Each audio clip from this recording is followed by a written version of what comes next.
keuangan itu meskipun kita sudah menguasai pemasaran nih, tetapi kenapa keuangan itu juga sangat penting untuk kita kelola? Memangnya itu dapat menyeimbangkan pemasaran seperti itu, Coach? Atau gimana? Oh iya.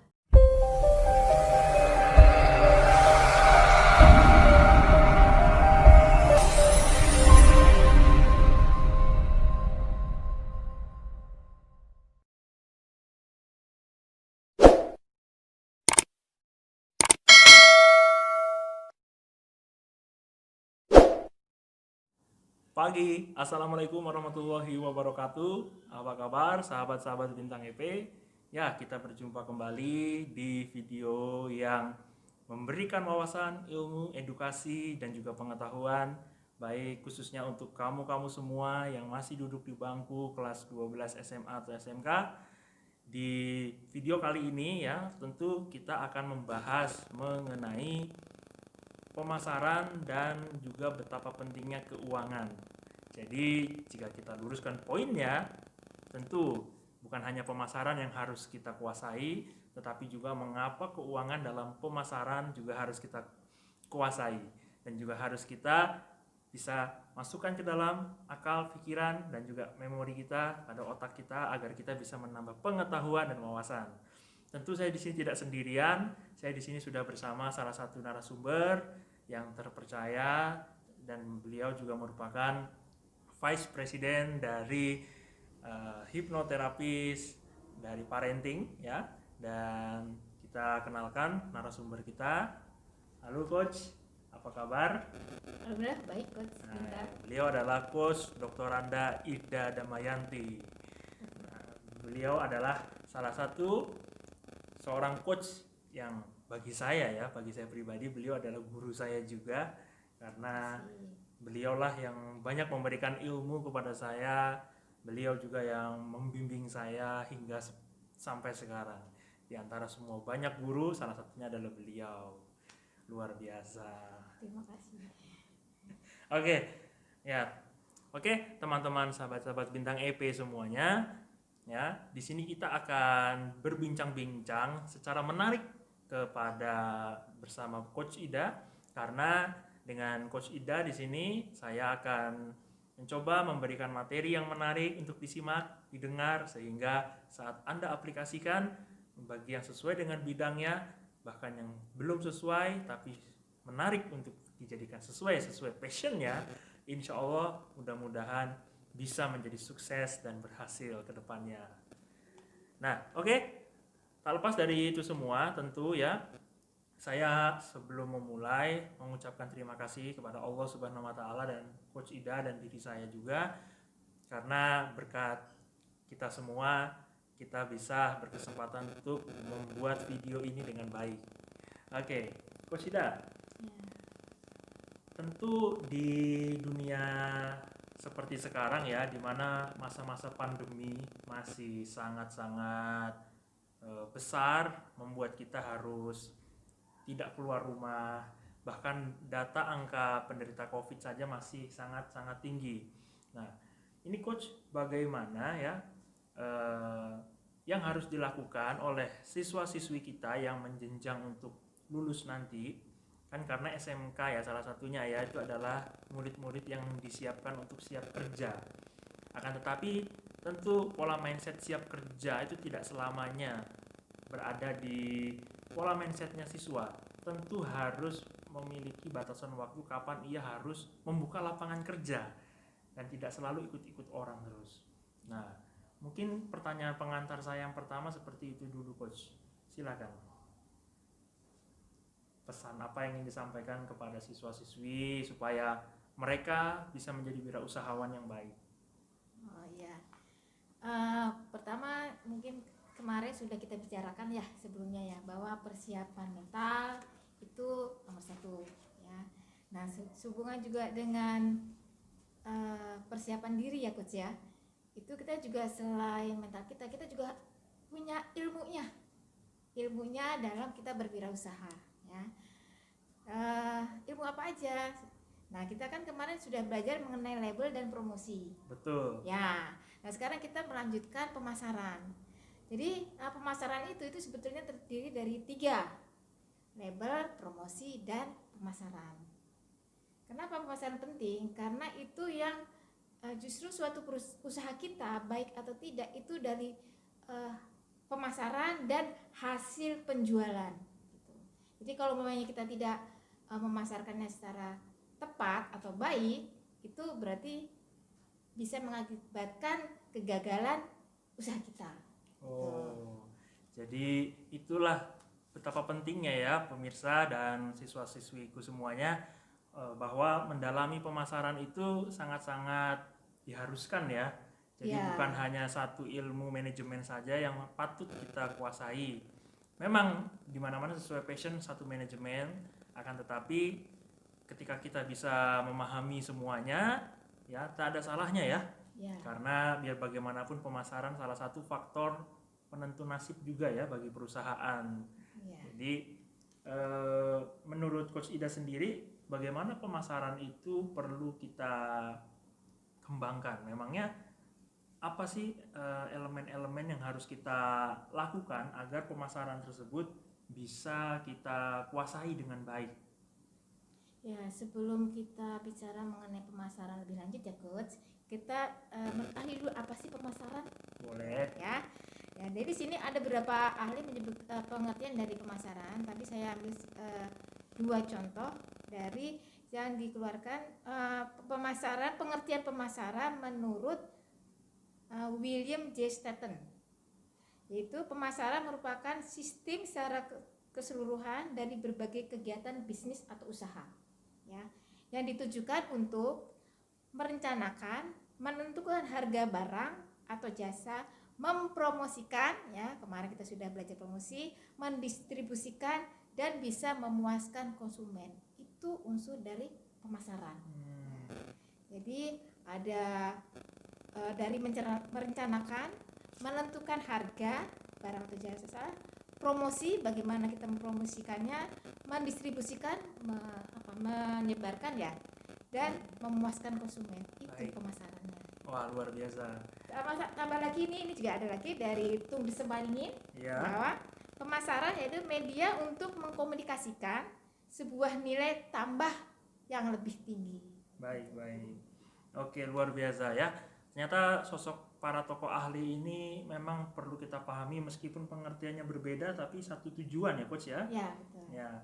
Kalau kita bandingkan di sini antara Philip Kotler dengan William J. Stanton, bahwa Philip Kotler ini menyatakan bahwa pemasaran merupakan aktivitas sosial dan sebuah pengaturan yang dilakukan oleh perorangan atau kelompok dengan tujuan mendapatkan tujuan mereka sendiri dengan jalan membuat produk dan menukarkannya dengan besaran nominal tertentu ke pihak lain.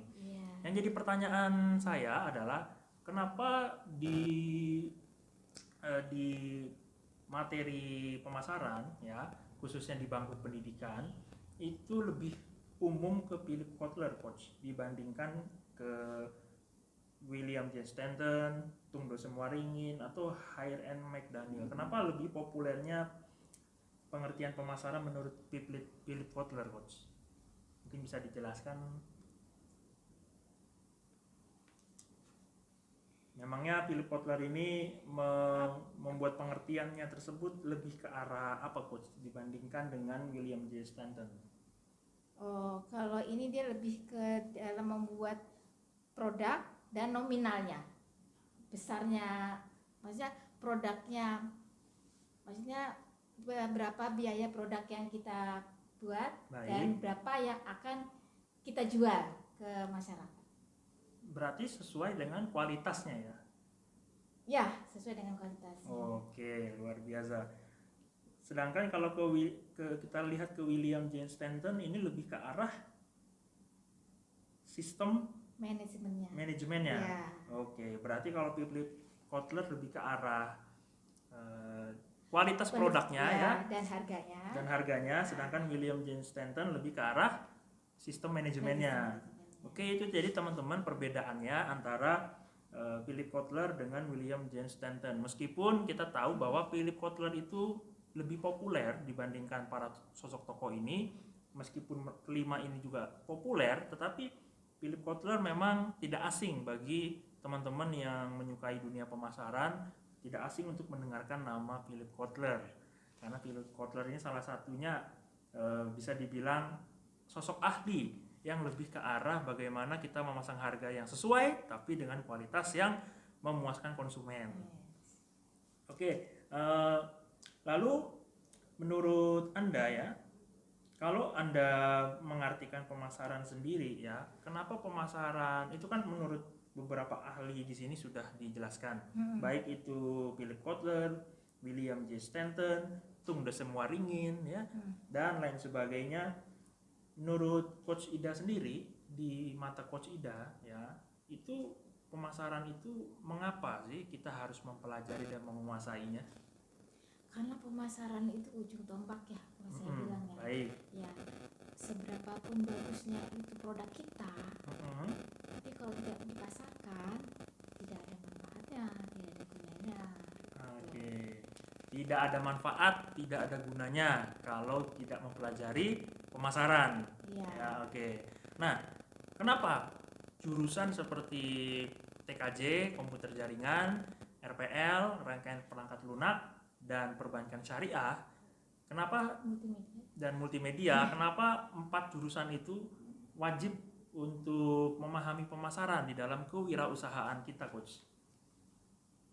Ya tadi Mas, ya mungkin yang tadi ya, bahwa mungkin anak-anak multimedia, TKJ, RPL atau PBS itu sudah punya barang produk dia sendiri. Tapi kalau dia tidak dipasarkan, tidak ada hasilnya, gitu.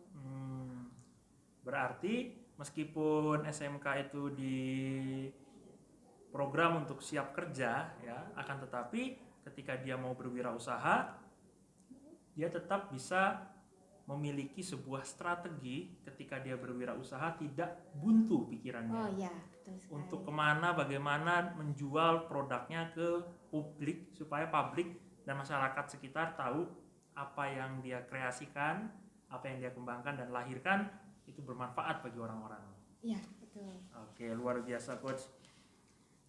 Dan kira-kira, Coach ya, kalau dalam pemasaran ya, apakah strategi setiap jurusan itu berbeda-beda atau sama, Coach? Kalau strategi menurut saya itu sesuai dengan kebutuhan ya.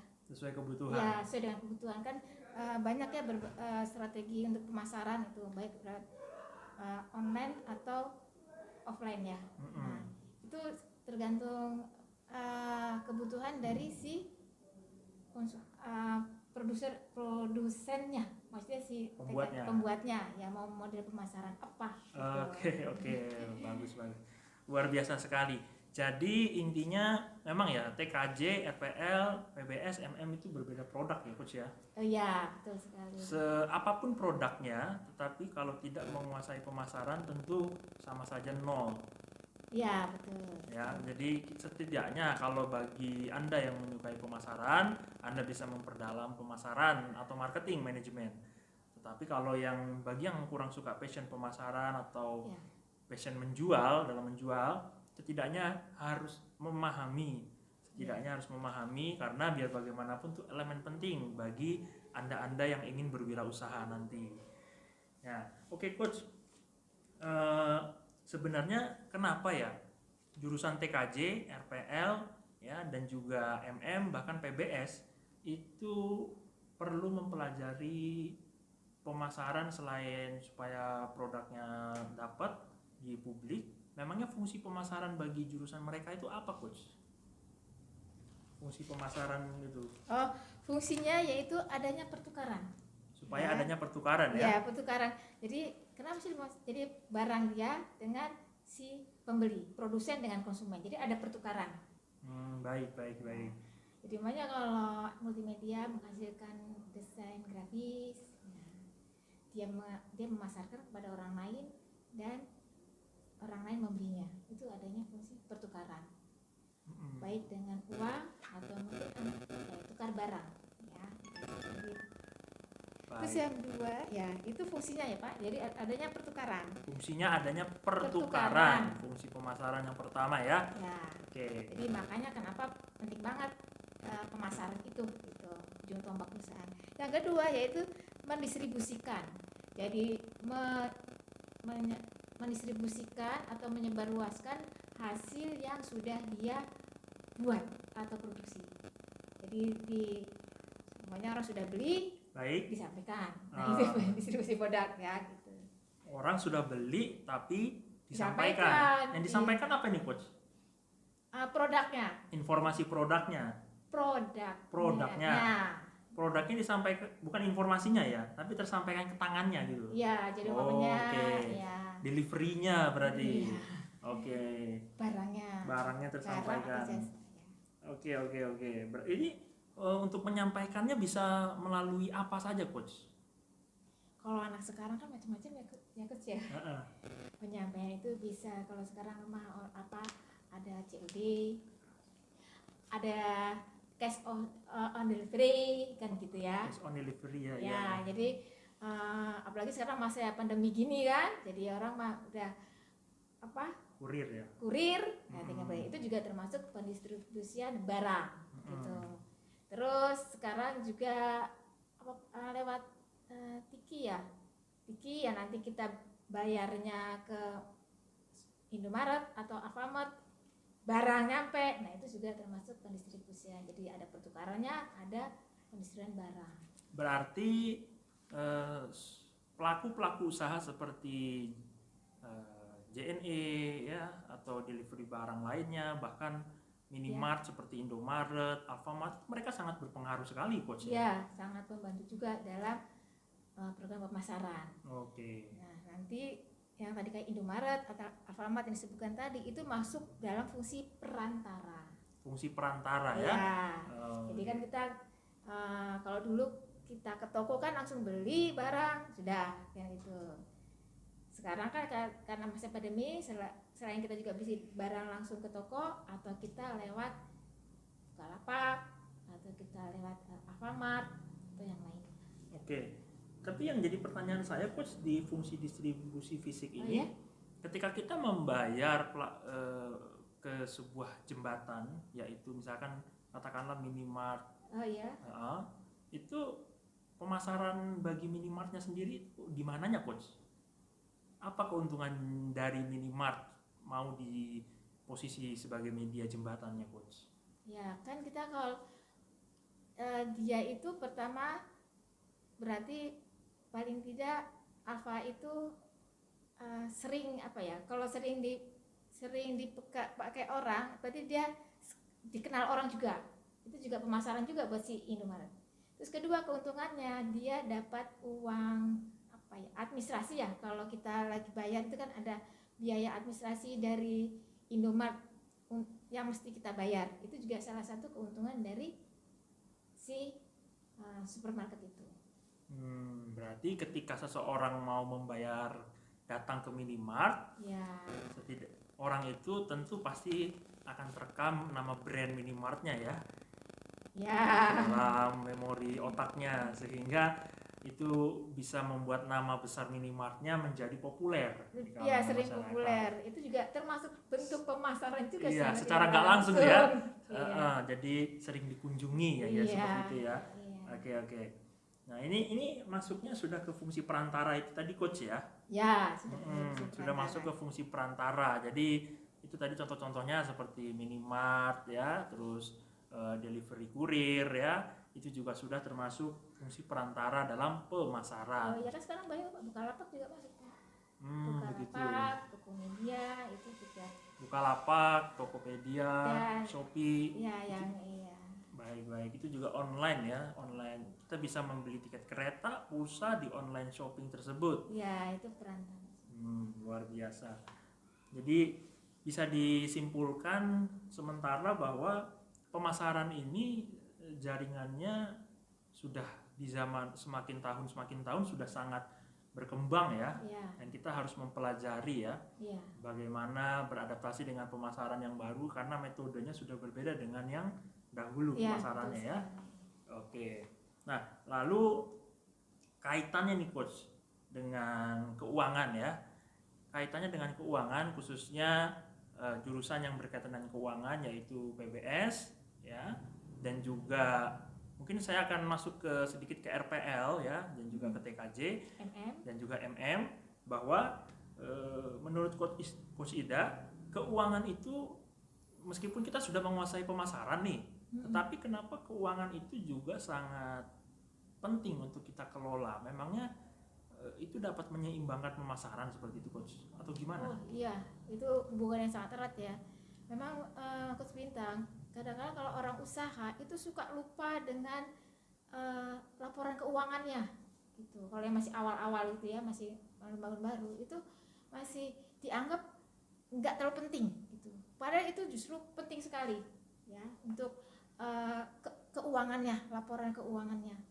Karena ini kan karena suatu perusahaan itu akan kesehatan perusahaan, sehatnya perusahaan, bagusnya perusahaan itu dilihat dari laporan keuangannya. Maksudnya dia untungnya besar atau dia break even point, maksudnya segitu aja, atau mungkin dia turun. Nah itu dilihat dari laporan keuangannya. Jadi pemasaran dengan keuangan itu hubungannya sangat erat. Pemasaran dia yang ujung tombak untuk memperkenalkan produk-produknya, sedangkan laporan keuangannya untuk melihat seberapa banyak sih yang sudah dia jual, seberapa banyak sih yang sudah dia dapat. Nah itu dilihat dari laporan keuangan. Baik, jadi bisa terevaluasi ya Coach ya, bahwa kalau strategi pemasarannya bagus, pasti laporan keuangannya juga bagus ya. Dan kalau kita mau itu bagaimana Coach, kalau kita mau mengiklankan suatu produk ya, apakah itu juga harus kita kaitkan dengan keuangan, ilmu pengetahuannya untuk dalam memutuskan suatu keputusan pemasaran? Iya betul sekali ya, karena ini kan kalau kita pemasaran tadi hubungannya juga dengan promosi ya gitu.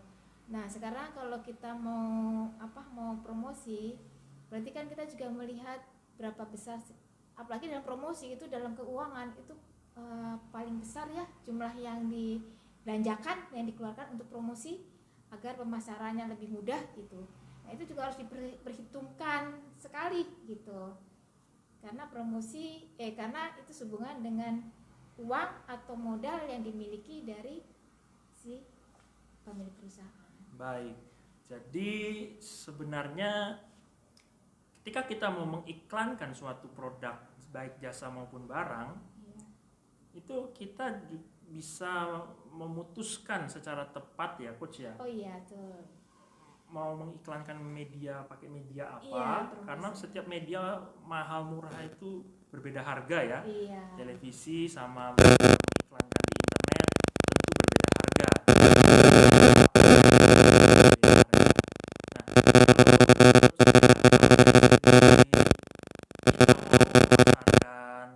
Ini kita bicara selain internet ya mungkin ya. Oh iya. Kan banyak sekali media-media pemasaran yang sudah pernah kita bahas ya. Ada internet, televisi, koran, radio, itu promosi ya. Media promosinya kan itu. Nah, itu kan semua membutuhkan modal uang ya untuk kita bisa mengiklankan di media-media tersebut. Nah, menurut Coach Ida nih ya, kalau untuk jurusan PBS dulu, mungkin saya dari PBS dulu yang pertama. Kira-kira untuk jurusan PBS, ketika ada siswa yang suatu saat cita-citanya membuka usaha dari segi lembaga keuangan, misalnya membuka usaha pegadaian, gadai barang misalkan. Nah, kira-kira media iklan yang tepat sekali untuk bisa menarik orang-orang itu di mana, Coach? Berarti dia memperkenalkan itu ya. Tentu dengan pengeluaran modal yang terjangkau ya. Yang terjangkau itu mungkin apa? Media sosial. Media sosial. Ya. Oh berarti internet masih menang ya, Coach ya? Iya masih menang. Kalau yang non internet itu di mana, Coach? Menurut Coach Ida pandangannya? Kalau internet, tapi kalau mungkin agak berat ya Pak ya. Ya. Personal selling terlalu jauh ya, terlalu berat ya. Tapi tentu bagaimana kalau televisi, Coach? Banyak sekali lembaga keuangan seperti bank itu mempromosikan, ayo nabung di bank kami supaya bisa mendapatkan hadiah seperti itu. Itu kalau di televisi apakah efisien, Coach, untuk zaman sekarang ini? Biayanya besar Pak, Biayanya masih besar. masih besar Pak. Oh. Ya kalau untuk pemula ya kalau perusahaan besar ya, tapi biayanya besar ya Pak ya.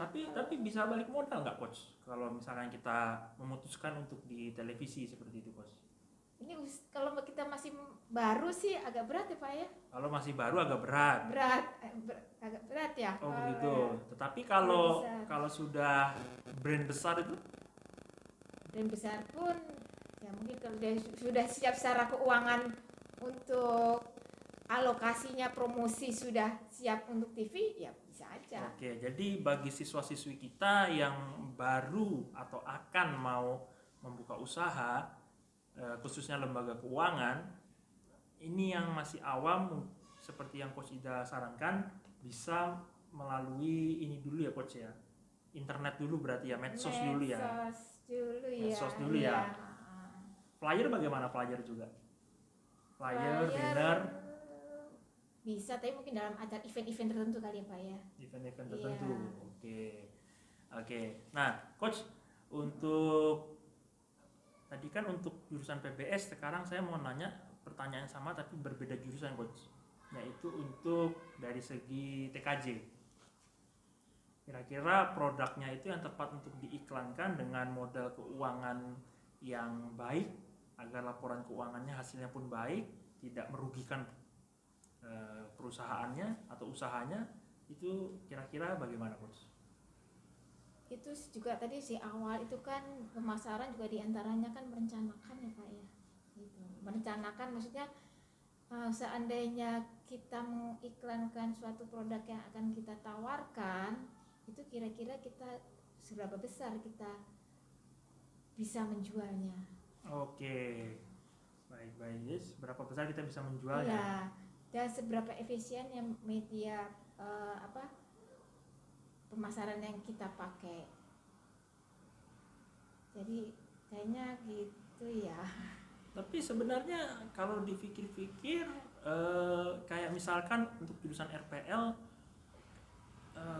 itu lebih ke arah contoh buat aplikasi tentang ATM di handphone misalkan, supaya kita nggak capek-capek ke mesin ATM. Misalkan RPL membuat aplikasi berupa transaksi buy via HP saja, ya kan? Itu saya jarang melihat aplikasi atau software diiklankan di televisi Coach. Biasanya mungkin Coach Ida bisa memberi jawaban menurut pandangan Coach Ida, strategi lembaga keuangan sekarang ini kalau memasarkan software aplikasi transaksi keuangannya itu baik via HP, itu rata-rata iklannya di mana medianya? Kalau saya masih ke itu Pak, ke internet Pak. Masih internet lagi ya? Iya, mungkin ke Play Store ya, atau apa tuh yang ya biasanya yang aplikasi-aplikasi gitu ya. Kayak yang saya tahu itu Pak. Baik. Mungkin di medsosnya juga kali itu ya? Iya. Karena medsos lebih lengkap ya. Iya. Dan itu juga Pak, kalau kita juga pemasaran lewat medsos itu ada punya siapa ya, ada pemetaannya ya. Jadi umpamanya yang berkunjung di situ usia berapa aja, dari daerah mana aja, itu kelebihan dari kalau kita pakai media internet ya. Jadi banyak pemasarannya lewat itu. Yang paling sederhana aja, Facebook itu kan punya marketplace ya. Nah, di situ kita bisa lihat kalau yang kunjungi kita itu siapa, umur berapa, jam berapa aja. Itu malah lebih canggih Pak, saya bilang. Jadi pemasaran itu kita lebih dapat banyak data, kita lebih mudah untuk metode apa yang kita akan pakai, media apa yang akan kita pakai. Baik. Jadi ternyata pemirsa, media periklanan itu tetap yang masih menang adalah internet ya, karena memang zaman sekarang sudah zaman teknologi ya. Internet masih menang. Bahkan yang sebelum ada internet dahulu yang masih menang mungkin adalah televisi ya. Ya, televisi, koran, radio ya. Nah, baik. Jadi memang dengan di internet kalau kita bisa telisik lebih lagi, bahkan kita bisa mengiklankan di internet itu gratis. hanya cuma membuang biaya kuota sedikit saja, tapi bisa terlihat di publik jutaan atau miliaran publik seluruh dunia. Oke. Nah, coach, dari antara pemasaran ya, bagaimana menurut coach Ida ya, supaya itu kan untuk menjaga laporan keuangan kita supaya baik dari sisi keputusan iklan tadi yang sudah saya jelaskan. Promosi ya. Promosinya. Sekarang yang ingin saya tanyakan, bagaimana agar kita menciptakan laporan keuangan agar tidak terjadi kerugian atau tidak terjadi break even point, yaitu sama rata saja terus menerus, supaya tetap bisa berkembang naik, coach. Nah, itu apakah terkait berhubungan dengan pemasaran? Misalkan pemasarannya jelek, laporan keuangannya ikut-ikutan jelek. Iya betul. Iya, atau kadang-kala pemasarannya bagus gitu ya, pemasukannya bagus gitu. Tapi setelah dibikin laporan keuangan ternyata dia merasa wah ini untung besar gitu ya. Tapi setelah dihitung biaya produksi, biaya lain-lain tidak untung, malah rugi. Itu kenapa bisa begitu, Coach? Karena kekurang pahaman kita ya, atau banyak pengusaha atau mungkin kita sebagai anak-anak SMK pemula itu nganggapnya sudah nggak ya, yang penting duit banyak gitu, padahal dia harus tahu gitu laporan keuangannya, biaya yang dikeluarkan berapa, terus keuntungan berapa yang ingin didapat. Jadi kalau ya mungkin anak muda ya, atau mungkin juga ilmu keuangannya masih sedikit gitu ya, masih belum belajar banyak, itu biasanya kalau dapat duit banyak langsung wah senang, langsung dibelanjakan tanpa berpikir. Ya kalau dibelanjakan dengan ini coach, dengan sesuai dengan untuk nambah barang, umpamanya untuk yang akan dijual. Maaf ya coach, kadang-kadang dipakai buat gaya hidup. Pakai buat gaya hidup ya? Gaya hidup ya. Okay. Jadi banyak perusahaan kecil ya terutama itu, kalau si pemiliknya tidak memisahkan antara uang perusahaan dan uang pribadi, rusaklah laporan keuangan perusahaan. Oke, jadi itulah penyebab rusaknya laporan keuangan. Ya, yang seperti disampaikan Coach Ida, luar biasa sekali. Ya, jadi sebagai pengusaha pemula terutama, jadi harus dipisahkan antara uang pribadi dan uang usaha atau perusahaan. Baik, luar biasa. Nah, Coach Ida mungkin sebagai penutup ya, apakah ada yang ingin disampaikan terkait video ini yang bertemakan pentingnya keuangan yang ada dalam pemasaran agar bisa saling menyeimbangkan antara elemen pemasaran dengan keuangan, Coach? Iya, mungkin sebelum ke situ ya Coach, bahwa dalam pemasaran yaitu kejujuran arti gini, kualitas produk dan harga itu harus sesuai gitu, itu dari segi pemasaran. Nah ini ya tadi seperti laporan keuangan itu kalian harus belajar. Kalau kalian mungkin yang masih pemula masih agak susah, mungkin jurusan TKJ ya, RPL, saya mah kalau masalah duit kok pusing-pusing gitu, kalian cari aja teman yang bisa, mungkin dari PPS gitu ya, cari teman yang bisa untuk mengelola keuangan. Jadi kalau kita belajar sedikit, oh ya kita tahu secara garis besarnya. Nah untuk lebih detailnya, kamu bisa lebih belajar lagi. Jadi memang harus kita lebih banyak belajar dan belajar, jangan bosan-bosan. Lagi-lagi pentingnya sebuah relasi untuk membangun jaringan komunikasi yang baik, untuk kamu tidak berteman dengan itu saja, sehingga kamu dapat memperluas semua orang yang kamu kenal. Itu dapat merubah nasib kamu sehingga bisa membuat kamu sukses ke depannya. Luar biasa Coach Ida. Oke. Sungguh ini materi yang menyenangkan ya, bisa berbicara dengan Coach Ida ya. Oke. Permisa semuanya, khususnya siswa-siswi baik PPS, RPL dan TKJ bahkan MM ya. Yang ingin disampaikan Coach Ida tadi sangat-sangat membantu teman-teman semuanya untuk bisa mendapatkan sebuah ilmu agar ke depannya untuk menjadi wirausahawan itu tidak asal langsung los, Ya, main betul. asal langsung jalan tanpa ada perencanaan yang baik. Ya, Meskipun kita paham pemasaran, tetapi keuangannya kita tidak memahami, bahkan manajemen-manajemen lainnya seperti manajemen sumber daya manusia, sumber daya alam, dan lain sebagainya tidak kita pahami, tentu itu akan menjadi momok kebangkrutan yang harus siap kita terima. Dan begitu juga sebaliknya. ya. Oke, terima kasih Coach Ida. Ya, kembali kasih Coach Bintang. Oke, sudah menemani saya di video ini. Tentu ini sangat bermanfaat bagi teman-teman semua, siswa-siswi semua ya. Mudah-mudahan video ini dapat menjadi panutan ilmu dan penolong dan solusi supaya kamu bisa membuka kesadaran mindset kamu. Terima kasih. Itu pesan penutup saya tadi. Assalamualaikum warahmatullahi wabarakatuh.